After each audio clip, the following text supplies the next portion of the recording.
خلاص الموضوع وصل معانا ان احنا بقينا نتاجر في اي حاجه، حتى الدين عادي خالص، نجيب شويه مشاهدات عشان نجيب فيوز، واخد بالك الناس فايه بقى جايبين رقاصه، تعلمنا ديننا، جايبين رقاصه تعمل برنامج ديني، الاستاذه سما المصري. لحظه واحدة. بص الاستاذه سما المصري اللي هي دي، او ايه بقى، استاذه ايه، الشيخه سما المصري اهي، واخد بالك الشيخه اهي.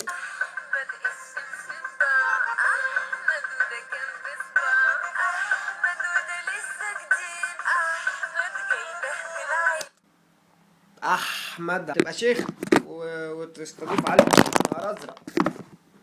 هتبقى شيخة ها، وهتستضيف علي جمعة، خد بالك برنامج ديني بقى، عاملة برنامج ديني ماشي. اتكلم بس في حاجة صغيرة يعني، دي واحدة ما نفعتش في البرلمان، البرلمان كان كاتب عنها ان هي دي واحدة غير لائقة للبرلمان، فتخيل ان واحدة زي كده تطلع تشرح لك دينك او تفهمك مثلا الحاجات بقى ايه، الفتاوى الغلط والكلام اللي زي ما هي بتقول كده، هي بتقول هتجيب ناس وتقعدهم، ليها فيديو كده على النت هحط لكم اللينك، بتقول هتجيب ناس تقول الفتاوى ومش عارف ايه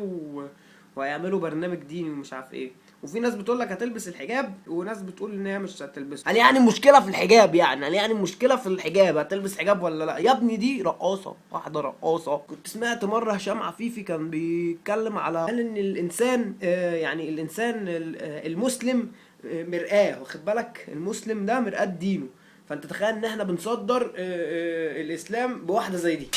يعني احنا كده بنقول خد اسلام اهو، وحاطين سما المصري هنا، واحده رقاصه ما نفعتش في البرلمان فاحنا عملناها شيخ عشان نجيب فيوز. طلب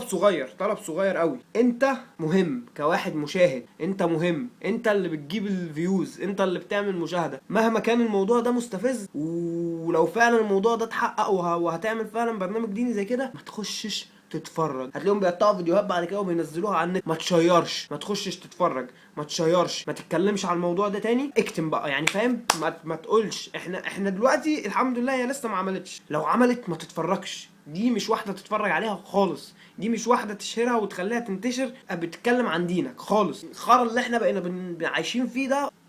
بص سما المصري المنتجين اقنعوني اقدم برنامج ديني عشان هجيب مشاهدات عاليه، حضرتك بيتاجروا بالدين قالوا لها اقنعوها ان هي تعمل برنامج ديني عشان تجيب مشاهدات عاليه، شعب متدين بطبعه، لو الناس بقى اتفرجت على الولايه دي وشهرتها يعني حتى خلوا شويه في حبه خوف على دينك، شويه حبه خوف على دينك كده، اختار الناس اللي تتفرج عليها فعلا او الناس اللي هتفيدك فعلا ماشي، مش اشكال وسخه، ما تتفرجش على اشكال وسخه، لو في رمضان الخرا اللي هتعمله ده جاب مشاهدات عاليه يبقى احنا شعب متدين بطبعه سابقا. بس الموضوع كان مضايقني، فانا يعني انا ما كنتش عايز اعمل فيديوهات لان احنا يعني في واحد صاحبي لسه والده متوفي وكده، ربنا يرحمه يا رب، يعني ما كنتش عايز اعمل فيديوهات، بس الموضوع استفزني قوي، وكمان لقيت علي غزلان من شويه كان طالع بيقول ان اللهم صل على النبي، كان بيقول هيسموا البتاع لباس التقوى، تخيل اختار الاسم ده برضو يعني، حتى اختاره عشان يجيب فيوهات، لباس التقوى، وحلو يعني، لان واحده زي سما المصري دي ما ينفعش تطلع تكلمك عن دينك، اخرها فعلا تطلع تكلمك على اللبسها،